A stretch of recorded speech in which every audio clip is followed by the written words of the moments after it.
Pessoal, bem-vindos ao canal Ale Audiobook, além das páginas.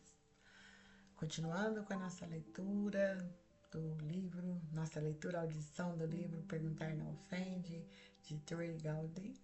Hoje com o capítulo 13, As Coisas Boas Vêm em Pequena Embalagem.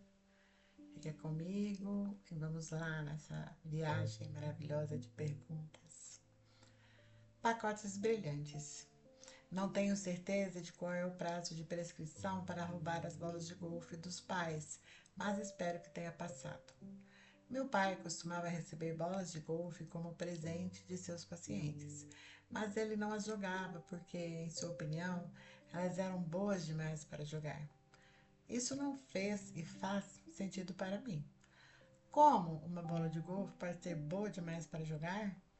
Foi para isso que foi criado. Isso é como dizer que um bolo de chocolate alemão é bom demais para comer. Foi criado para ser comido. Independentemente disso, meu pai escondia suas bolas de golfe Titleist em seu escritório em casa, e claro, esse escritório estava fora do alcance de minhas três irmãs e de mim. Por proibido, entendi que significava que éramos proibidos de entrar naquele escritório enquanto ele estivesse em casa. Mas se ele não estivesse em casa e eu não pudesse pedir permissão para entrar em seu escritório, então a permissão não poderia realmente ser negada, porque não foi realmente solicitada. Na verdade, ele nos disse que isso estava sempre fora dos limites, mas ainda havia a chance de ele ter mudado de ideia antes de sair para o trabalho naquela manhã e simplesmente ter esquecido de avisar nós. Claro, o fato de ele ter trancado a porta de seu escritório em casa era uma prova circunstancial de que ele não me queria lá. Mas o médico nunca escondeu uma chave onde um advogado de 12 anos que estava esperando não pudesse encontrá-la. No início foi fácil encontrar a chave. Era imediatamente acima da porta, pendurada em uma moldura.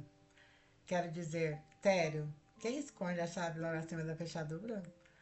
Mas então minhas irmãs me ignoraram e ele escondeu um pouco melhor. Mas não é bom o suficiente. Encontrei-o na capa de um disco do Neil Diamond, perto do seu aparelho de som. Olha, se ele não quisesse que eu encontrasse, ele teria colocado em um de seus álbuns de Perry como o Andy Williams. Mas com certeza ele sabia que eu gostava de Crackling, Rosie também. Então esconder isso era basicamente apenas um convite para entrar. E fui para o paraíso do Titleist. Todas aquelas caixas pareciam tão diferentes por fora, mas era a mesma bola por dentro. A cada ano havia uma pequena variação na embalagem, pensada para chamar mais a atenção ou destacar algum avanço tecnológico. Mas acredita em mim, a bola era a mesma. Reembalar é importante. Faz algo parecer novo e fresco. Torna algo mais esteticamente agradável. Faz você se sentir como se estivesse comprando algo completamente novo e diferente.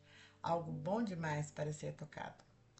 É também uma forma devastadora de reformular as palavras do seu oponente e troque o fardo da persuasão. Muitos de nós fazemos isso de forma reflexiva e muitas vezes defensiva. Querida, o jantar está pronto? Ok, já vou. Acho que você não percebeu que estou trabalhando nisso há horas. Eu disse que já vou. Bem, se for muito difícil vir agora, vou colocá-lo na geladeira. É instintivo, sarcástico e persuasivo. É pegar um já vou e transformá-lo em um não estou valorizando aquilo em que você trabalhou duro a noite toda. Reembalando no seu melhor e mais testemunhado, e é melhor você acreditar que eu corri para a cozinha ali mesmo. A reembalagem pode tornar coisas antigas novas e intencionalmente piores. É especialmente eficaz quando combinado com hipérboles, absurdos e extremos ilógicos. É pegar uma pequena parte do que foi dito e reformulá-la da maneira mais extrema. Tomar isolado as referências anedóticas e convertendo-as intencionalmente em extremos impossíveis e ilógicos. Anteriormente, mencionamos a audiência do Congresso sobre imigração um caminho para a cidadania e o que fazer com as crianças trazidas para os Estados Unidos antes da idade de responsabilização legal. O argumento apresentado foi que houve exemplos de crianças do DACA que alcançaram grandes feitos e, portanto, o nosso país foi melhorado pela sua presença contínua e cidadania final. Mas certamente você não está argumentando que todos os 14 milhões foram oradores da turma? Isso é relembrar de uma forma intencionalmente hiperbólica. E claro que a resposta é não. Então você transfere o foco daqueles que realizaram para aqueles que não o fizeram. Mencionamos também audiências no Congresso sobre questões de controle de armas e assassinatos em massa. Você está argumentando que não existe uma única lei que possa ser aprovada para reduzir o risco de um futuro assassinato em massa? Você está argumentando que é um destino que só precisamos aceitar como americanos? Você está argumentando que os assassinatos em massa estarão sempre conosco e, portanto, deveríamos nos acostumar com eles? Verdade seja dita, a reembalagem é talvez a minha ferramenta retórica favorita. Isso força você a ouvir exatamente o que a outra pessoa está dizendo. Obriga você a usar seu discernimento para identificar o elo mais fraco na cadeia da lógica. Força você a usar as artes obscuras do absurdo, nos extremos ilógicos e da hipérbole, e vincular uma delas ao elo mais fraco da cadeia retórica ou lógica do outro lado.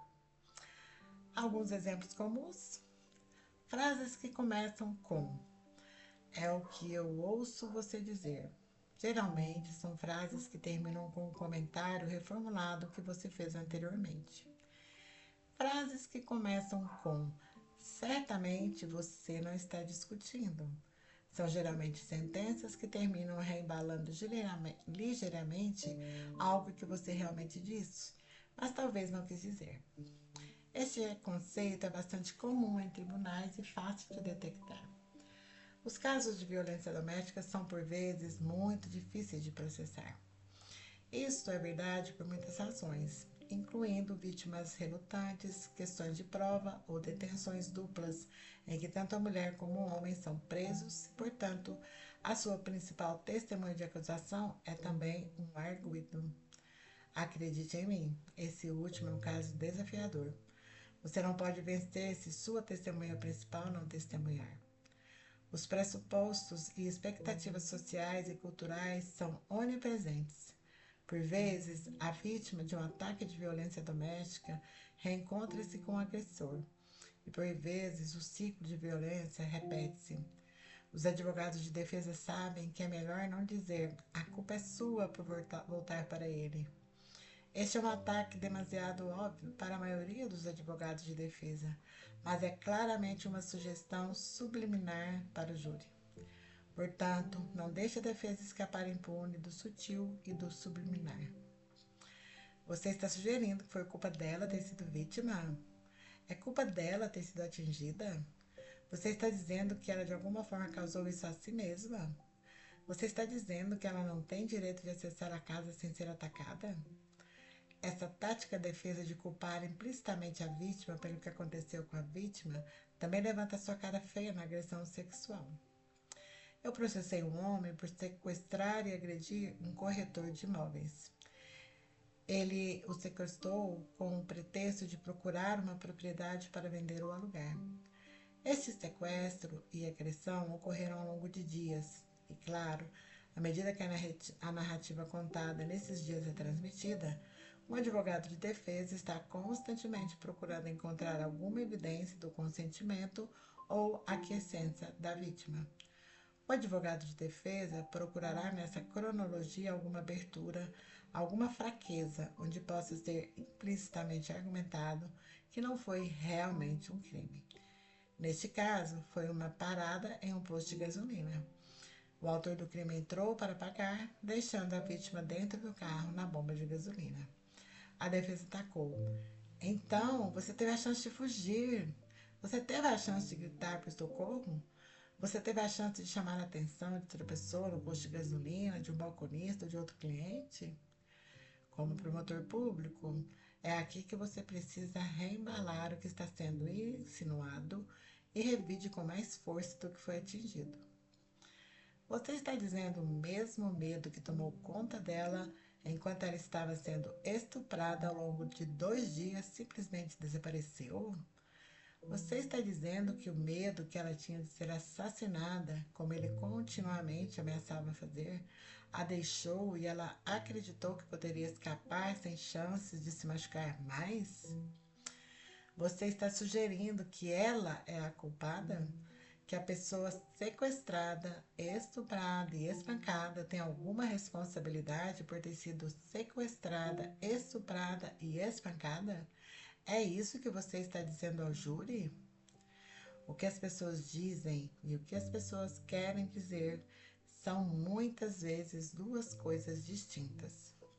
Se você acrescentar a essa verdade o que as pessoas tendem a fazer, que é insinuar sem verbalizar abertamente, então você terá, no mínimo, 3 coisas a serem observadas constantemente: as palavras ditas, a intenção por trás delas e a insinuação que está abaixo. Então, tudo o que você precisa fazer é ouvir e estar pronto para usar a estrutura e a forma como amigas. As artes escuras do absurdo e da hipérbole. Nossa filha, Abigail, é um dos grandes amores da minha vida. Ela é gentil com todos, não julga ninguém e se une à causa dos oprimidos. Ah, sim, e ela adora discutir. Por argumentar, quero dizer no sentido clássico da palavra. Ela adora debater. Ela adora combinar inteligência. Embora a nossa política seja diferente nesta fase das nossas respectivas vidas, lembro-me da minha versão de 22 anos, que não acreditava na pena de morte, apenas para eventualmente se tornar promotora, que pediu a pena de morte 7 vezes. As pessoas mudam, às vezes. A vida tem um jeito de fazer isso. Mas a chave para a mudança é a persuasão autêntica, motivada por você mesmo ou por outra pessoa. Não sei o que o futuro reserva para ela, mas sei que a infância e a juventude que ela passou debatendo com o pai serão úteis para ela, especialmente quando isso foi equilibrado por ter uma mãe tão gentil e altruísta. E eu sei que, independentemente do que ela deseja fazer, crenças políticas ou não, ela tem exatamente o tipo de alma compassiva, atenciosa e defensora que cada um de nós ficaria honrado em ter ao nosso lado se algum dia precisássemos de um amigo. A confirmação do juiz Brett Kavanaugh e as consequências forneceram bastante material para nossas sessões noturnas de debate entre pai e filha. Também mostra como nossa adorada forma de perguntas pode transmitir seu ponto de vista e, ao mesmo tempo, desviar situações controversas para conversas mais produtivas. Uma conversa normal durante esse período teria sido mais ou menos assim: Abigail, não acredito que sua amiga Lindsey Graham apoia Kavanaugh. Pai, você quer dizer a mesma Lindsey Graham que apoiou as juízas Sonia Sotomayor e Helena Kagan? Aquela Lindsey Graham? Você não pode acreditar que ele apoiou a indicação de um presidente republicano como senador republicano, mas pode acreditar que ela apoiou 2 dos indicados do presidente Obama? Abigail, não é isso que quero dizer. Quero dizer que você era promotor. Não, você acredita na vítima? Pai, a palavra vítima pressupõe que um crime ou erro foi cometido. Não vamos fazer essa suposição ainda. Vamos deixar os fatos virem. Deixe as testemunhas deporem. Qual é a ferramenta que usamos para elucidar a verdade? Abigail, não sei, mas tenho certeza de que você vai me contar. Pai, pense. É o confronto de testemunhas e o direito de cruzar e examinar, certo? Abigail, ela não deveria ter que testemunhar diante de todos aqueles homens em público. Estas são questões intensamente pessoais. Pai, As crianças não têm de testemunhar perante os seus agressores no tribunal. As vítimas de violência doméstica não têm de testemunhar perante os 12 estranhos sobre os detalhes mais íntimos das suas vidas e relacionamentos? Essa testemunha é de alguma forma diferente? A alegação aqui não é tão séria quanto a alegação em matéria penal. Abigail, achei que você disse não use a palavra vítima. Ela me trouxe aqui. E isso não é um julgamento. Pai, como alguém pode acreditar em qualquer testemunha, independentemente do cenário, antes de uma testemunha testemunhar? Abigail, ela já havia testemunhado quando sua amiga Lindsay fez seu discurso. Pai, sim, ela tinha. Você não está feliz que Lindsay, pelo menos, esperou até que as testemunhas falassem antes de fazer qualquer avaliação de credibilidade? Não é isso que as pessoas justas fazem? Esperar até que alguém fale antes de avaliar a credibilidade? Não havia senadores do outro lado determinando a credibilidade antes mesmo de ela pronunciar uma única palavra? Não foi um dos senadores democratas que disse: deveríamos acreditar em todas as mulheres? Como alguém pode determinar a credibilidade antes de uma testemunha falar? Abigail, então você está dizendo que ela está mentindo? Pai, o que é mentira? Abigail, todo mundo sabe o que é mentira. Pai, bom, então você não terá problemas em me dizer o que é, se todos souberem, não é? Abigail, é alguém que não diz a verdade.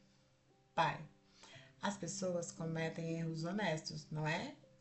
As pessoas se lembram do evento certo, mas do nome errado, não é?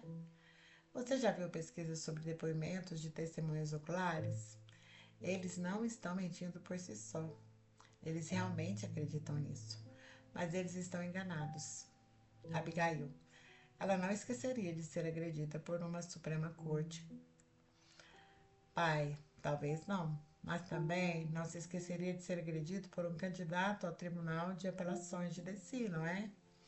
Não se esqueceria de ser agredido por um funcionário do gabinete do Conselho da Casa Branca, não é? O Tribunal de Apelações do DC não é o segundo tribunal mais alto do país?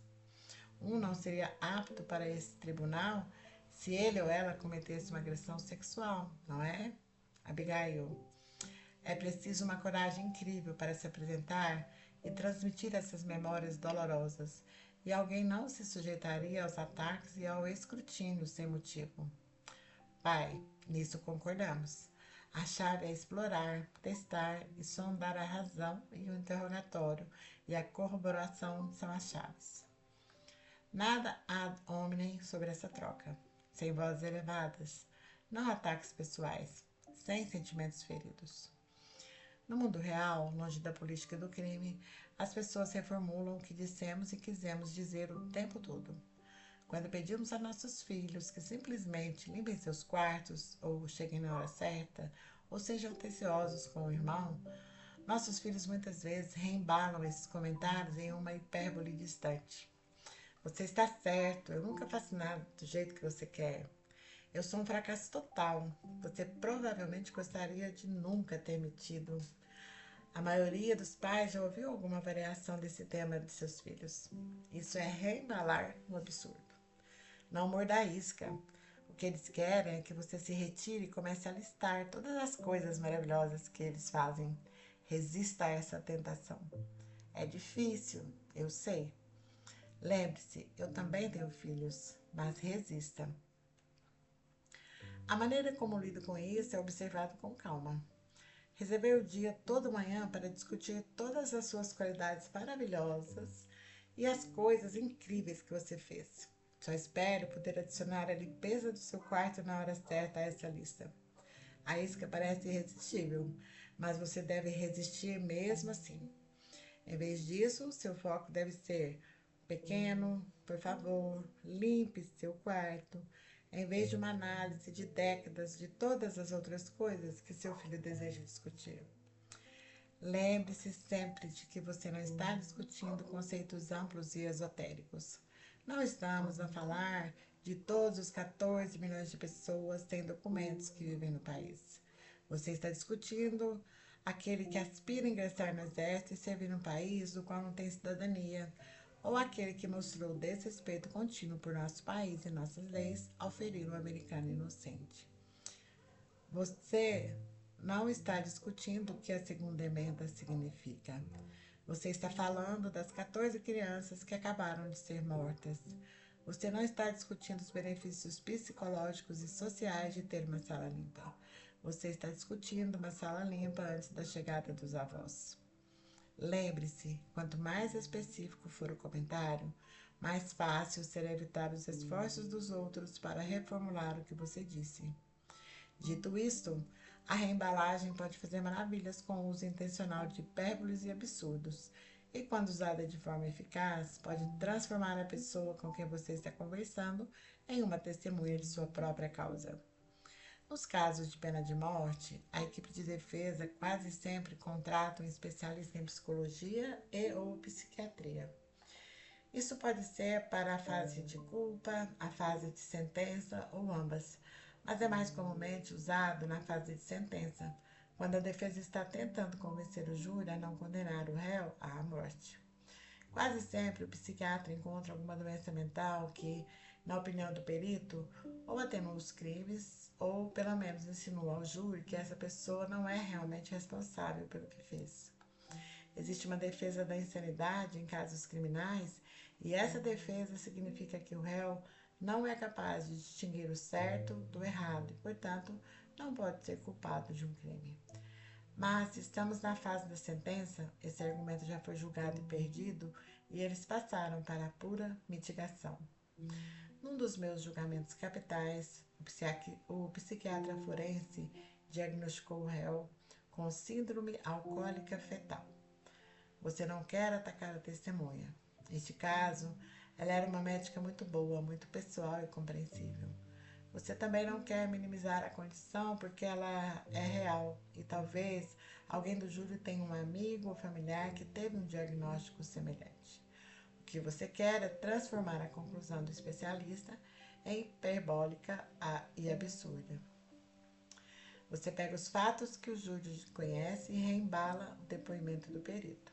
Aviso: esses fatos são explícitos, mas eram os fatos no caso que eu processei. Então, que parte do diagnóstico de álcool fetal faz você cometer roubo? Que parte deste diagnóstico faz você se masturbar na casa de um estranho? Que parte desse diagnóstico faz com que você defeque no chuveiro? Quantas pessoas diagnosticadas com síndrome alcoólica fetal estupram crianças? De todas as pessoas diagnosticadas com síndrome alcoólica fetal nos últimos 5 anos, quantas atiraram em estranhos porque queriam ir para a prisão como assassinos? E então, mentir sobre isso? Reembalar é minha habilidade retórica favorita. Você tem que ouvir e facilitar o seu caminho, mas pode ser devastador para o caso daqueles com quem você está duelando. Conversas de agradecimento. A maioria das famílias é politicamente diversa de uma forma ou de outra. E por mais que tentemos evitar discutir política no jantar de ação de graças, alguém vai decidir incomodar a mamãe de qualquer maneira e lançar uma granada. Não vejo como alguém poderia votar em Hillary Clinton para presidente. Não vejo como alguém poderia votar em Donald Trump para presidente. Como você reembalaria esse comentário se estivesse tentando desviar, atacar ou defender outra pessoa ou a si mesmo? Que aberturas lhe foram dadas naquela ampla saraivada? Estive presente quando essas duas perguntas foram feitas. E como os cowboys vêm todos os dias de ação de graças, tenho grande interesse em tirar essas questões menores do caminho para que eu possa ver algo realmente importante. Como se venceríamos o lance de abertura e adiar para o segundo tempo. A sua pergunta é: como alguém poderia votar em uma pessoa que foi senador dos Estados Unidos, serviu ao nosso país como secretário de Estado e primeira-dama e criou uma filha impressionante? Essa é a sua pergunta? A sua pergunta é: como um empresário de sucesso, com uma maneira única de interagir com o povo americano, que lutou em um campo primário difícil, cheio de bons políticos e com um vento contrário da mídia ainda mais difícil, poderia criar filhos trabalhadores e bem-sucedidos e capturar o eleitorado? Essa é a sua pergunta? Você está lutando para entender como um único eleitor poderia votar em alguém com essa formação? Ou está lutando para entender como eu poderia especificamente? Você perguntou a alguma das milhões de pessoas que votaram naquela pessoa porque ela fez ou restringiu seu campo de investigação apenas às pessoas míopes com quem você costuma conviver? Há uma tentação que as pessoas têm de extrapolar. O fato de um policial não atender às nossas expectativas não significa que todos os demais não atenderão ou não atendem. O fato de um político ter violado a confiança pública não significa que todos o tenham feito. O fato de não ter correspondido às suas expectativas hoje não significa que as suas expectativas fossem razoáveis ou que não irei satisfazê-las amanhã. Tenha cuidado ao fazer declarações amplas, ao discutir qualquer coisa. Isso abre você para a reembalagem e todos os fatos que você não considerou. Não seja muito absurdo ou hiperbólico em sua reformulação, ou você corre o risco de ser maluco e totalmente inacreditável, mesmo em sua falsa indignação. Aproveite uma palavra mal colocada por seu oponente verbal. Aproveitar o fato que eles consideram verdadeiro e que de fato não foi comprovado. E por último, faça o que eu faço, que é dar a si mesmo algumas saídas suaves e fugas. Prefiro começar minha reformulação com: certamente você não está sugerindo, certamente você não está discutindo, certamente essa não é a sua posição, ou certamente você considerou. Reempacotar é o meu favorito porque é uma poderosa arma ofensiva e defensiva. É melhor usado expondo os extremos lógicos do que a outra pessoa está dizendo. E é ainda melhor quando você se permite perguntar: certamente você não está sugerindo. Mesmo especialmente quando você sabe muito bem que é exatamente isso que ela está sugerindo. E assim finalizamos mais a leitura deste capítulo, deste fantástico livro. Obrigada por estar aqui comigo e até breve. Tchau, tchau.